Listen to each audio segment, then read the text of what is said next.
ओम शांति।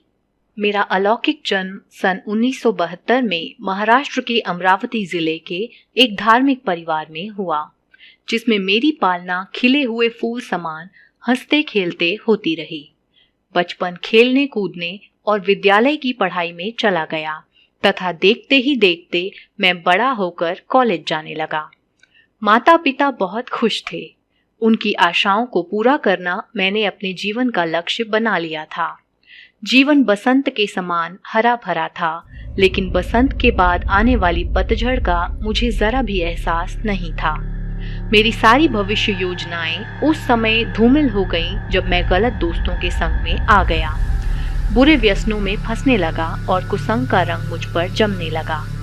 धीरे धीरे व्यसनों की आदत इतनी बढ़ती गई कि कम करने के सब प्रयास व्यर्थ होने लगे। शराब की दुकान जैसे मेरा घर बन गया।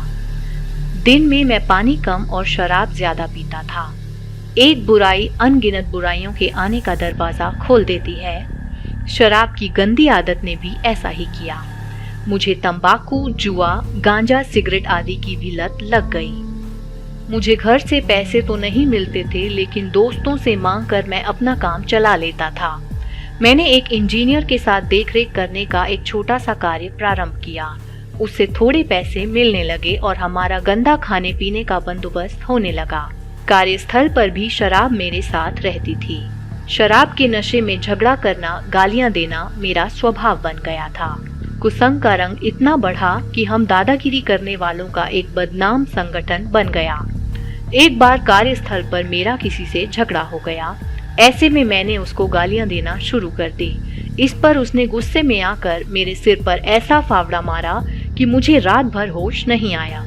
समझ लीजिए कि मेरा जीवन पूरी तरह बंजर बन गया था। परिवार के सभी सदस्य उदास और अशांत रहने लगे।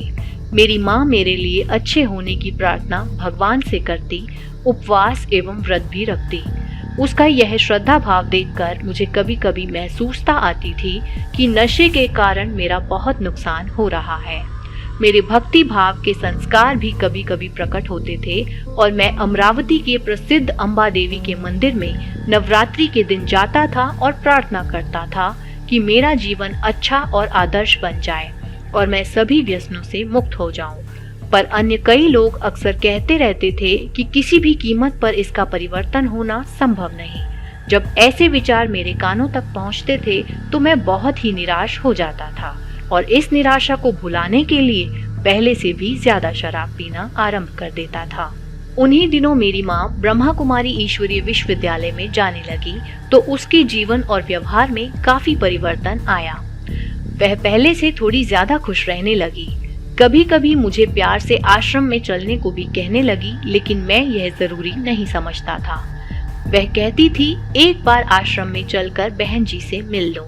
माँ के शब्दों में इतना प्यार और रहम था कि मन सिहर जाता था और मैं सोचता था कि एक बार जाकर देखने और मिलने में हर्जा ही क्या है।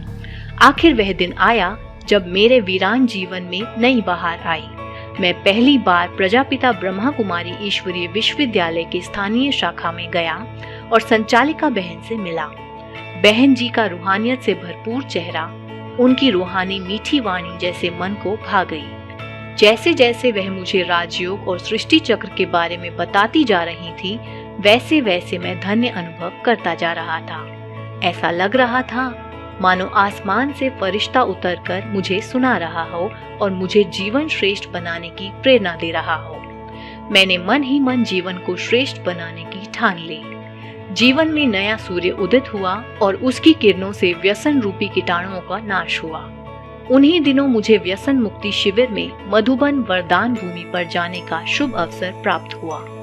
आदरणीय दादी जी का ममता भरा प्यार और दुलार पाकर और आत्मा परमात्मा का सत्य ज्ञान सुनकर ऐसा लगा जैसे सचमुच मेरी माँ ही सुना रही हैं। वहाँ का वातावरण स्वर्ग समान लगा। वहाँ से लौट कर आया तो बाबा को मैंने शराब, सिगरेट, गांजा, तंबाकू आदि सभी व्यसन दान में दे दिए और जीवन में फिर कभी भी हाथ ना लगाने की कसम खा ली। वर्तमान समय में मैं सेवा केंद्र पर समर्पित हूँ। प्यारे बाबा ने उपकार करके मुझे कितना बदल दिया है। इन हाथों ने न जाने कितनों को कष्ट पहुँचाया है, कितनों को दुखी किया है, कितनों को गालियां दी हैं। मेरे इन सभी गुनाहों को न देखकर क्षमा के सागर बाबा ने फिर भी मुझे अपना बना लिया। कितना उपकार है परम प्यारे पिता का, गटर में गिरने वाले को उठाकर गले से लगा लिया है। दिल से निकलता है किन शब्दों में आपका धन्यवाद करें। मेहरबान प्रभु की मेहरबानी से मैं व्यसनों में नष्ट होते जीवन को ईश्वरीय कार्य में लगा रहा हूँ। राजयोग ही जीवन को श्रेष्ठ बनाने की कला है। वक्त की गर्दिश में और शैतान के बहकावे में आकर मैंने जीवन को बर्बादी की ओर मोड़ा था, परंतु करुणामय प्रभु की कमाल है, इन हाथों में शराब की जगह ज्ञान अमृत का प्याला है। जब लोगों को मैं अपना अनुभव सुनाता हूँ तो सब लोग आश्चर्यचकित होते हैं और कहते हैं कि यह कैसे संभव हुआ है। मैं कहता हूँ कि राजयोग से ही असंभव संभव होता है। सुख सागर भगवान ने मुझे इतना अच्छा पथ दिखा दिया है, उस पर पथिक बन मैं चल रहा हूँ और चलता ही रहूंगा। शुक्रिया बाबा, भगवान से मिला हुआ यह नया जन्म उसकी अमानत है। ओहो बाबा, आपने मुझे क्या से क्या बना दिया। ओम शांति। राजयोग सर्व समस्याओं की चाबी है, जीवन जीने की कला है। तो आप भी राजयोग का 7 डेज कोर्स अपने नजदीकी ब्रह्मा कुमारी केंद्र पर जाकर अवश्य करें। राजयोग 7 डेज कोर्स ऑनलाइन करने के लिए डिस्क्रिप्शन में दिए गए लिंक पर क्लिक करके हमारे व्हाट्सएप ग्रुप को ज्वाइन करें। ओम शांति।